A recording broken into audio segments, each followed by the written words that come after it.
Hi guys! Welcome to my vlog. For today's video guys ay kakain ako ng paksiw.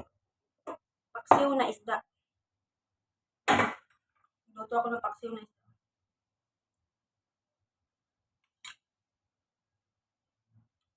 Tapos may sili. Ang pagana. Kain tayo guys. Wala kasi akong stand sa taas. Hindi ko dinala. Hindi ko dinala. Kaya ganyan natin ating kain po tayo guys. Kanin marami. Magkamay tayo. Nang hugas mo tayo ng kamay. Agad tayo. Paksiw na isda.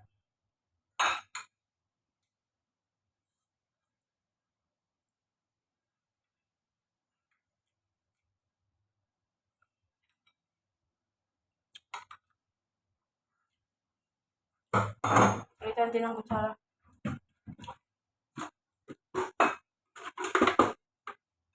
Masyadong mabigat yung kutsara na yun.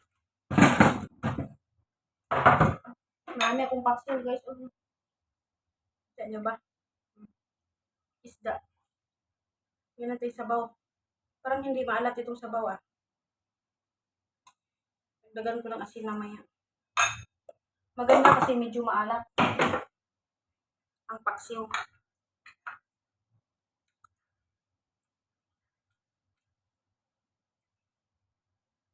Late na po akong kumain. Kasi late na di akong kumain ng agahan. Alas 10 na. Naglakad pa kasi ako ng aso. Tagal namin sa baba. 2 oras.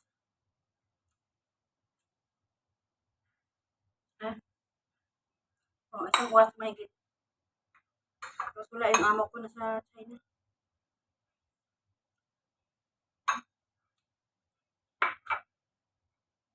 Sili.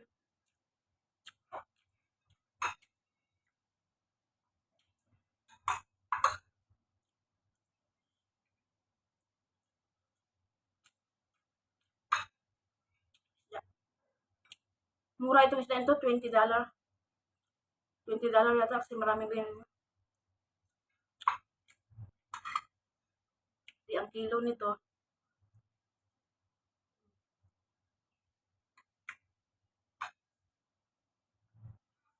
Mas mura dito sa Hong Kong. Kasi sa Pilipinas,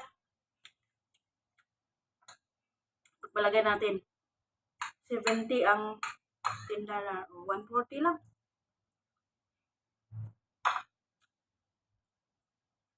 Kaya nang huli silang ganito kasi di ba maraming mga OFW dito.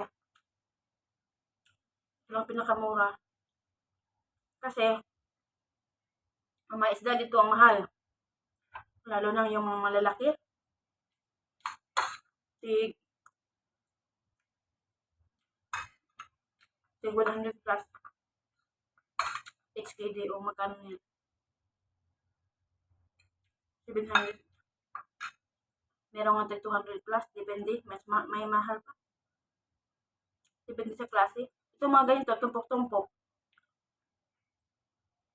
$20. Yung kailan yung bangus. $50. Ayan ni Lola bumili.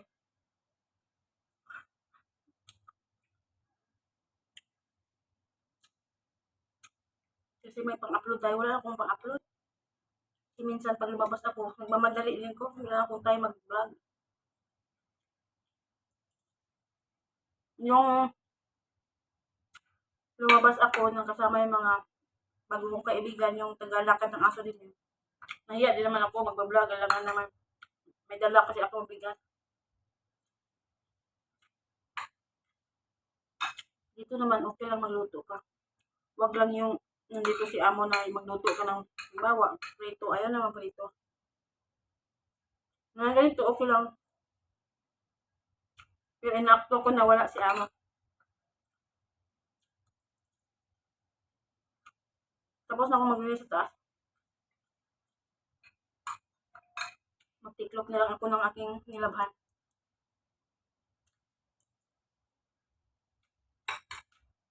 Sila Lola. Umuwi tapos bumalik ulit. Punta ng hospital. Dinalaw si Lolo.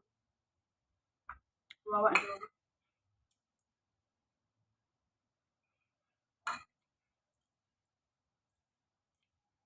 Isda dito. Presko din. Tulad din ng isda ng Pilipinas. Mas mahal lang yung mga malaki isda.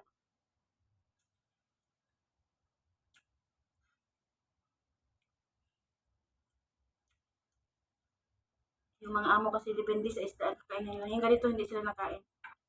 Si Lola, bihira lang din. Pag pinrito. Pero sabihin mo lang, kaya mura lang ganitong isda dito. Kasi,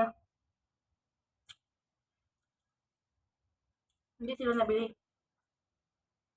Simple, may mga katulong sila. So, bumili kasi namimiss namin yung paksiw. Miss namin isda. Isda na ganito ba? Kasi marami din sa Pilipinas na ganito isda. Hindi ko lang kung pangalan nito.